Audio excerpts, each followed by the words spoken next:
A couple videos back, I made a metal hood for this Torero.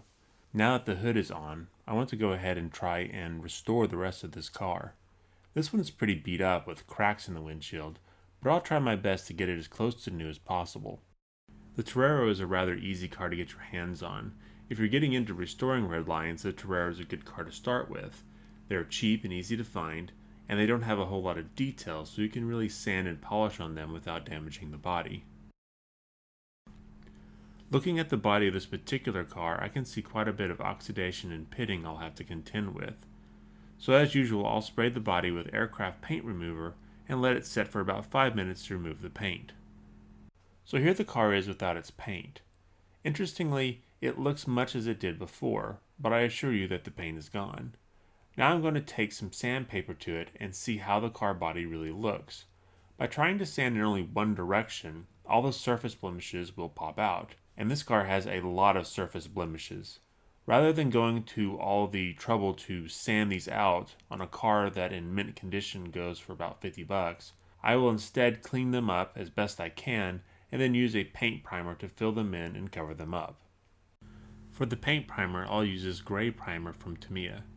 This primer works great as it goes on really thin and dries in minutes. A lot of people have asked me why I have the paper towels on my filter in the back. I do this to prolong the life of my filters, especially when I use spray paints. This is an airbrush paint booth I'm using. It really is not intended to be used as a normal spray booth, but I find by using these paper towels I can use it for this without harming it. Here the car is after 2 coats and about 2 hours of dry time. You can see that all the surface issues have disappeared under the primer. With the primer dry, it's now time to work on my metallic undercoat. Like in past videos, I'll be using this acrylic metal color paint line from Vallejo. This time they're chrome paint. This paint is airbrush ready and is simple to apply using light coats, in this case about 3 coats. Here you can see the metallic finish this acrylic paint can create. After drying overnight, I can now look at painting this car body. In this case I chose gold.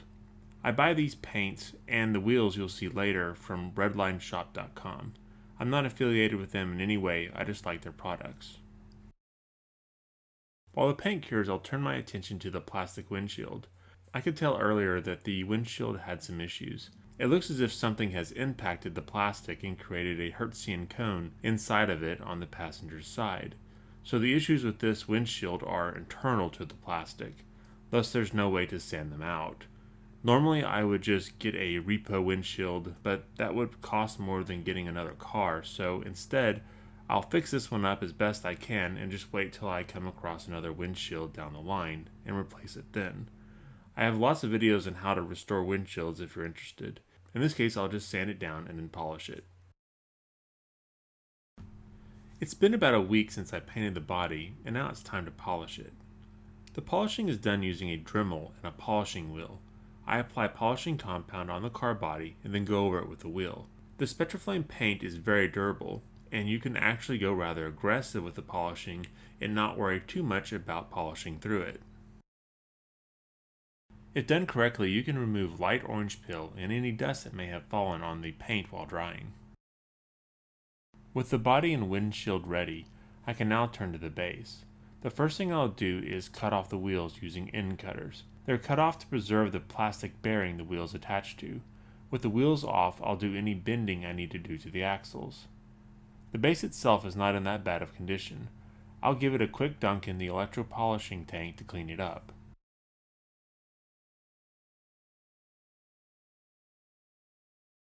Now that the base is cleaned up, I can replace the wheels I cut off with new reproduction wheels I bought online. The tool I'm using as a spacer to help me get the wheels on without damaging the axles is an axle bending tool. This tool is designed specifically to bend the wire axles on these cars.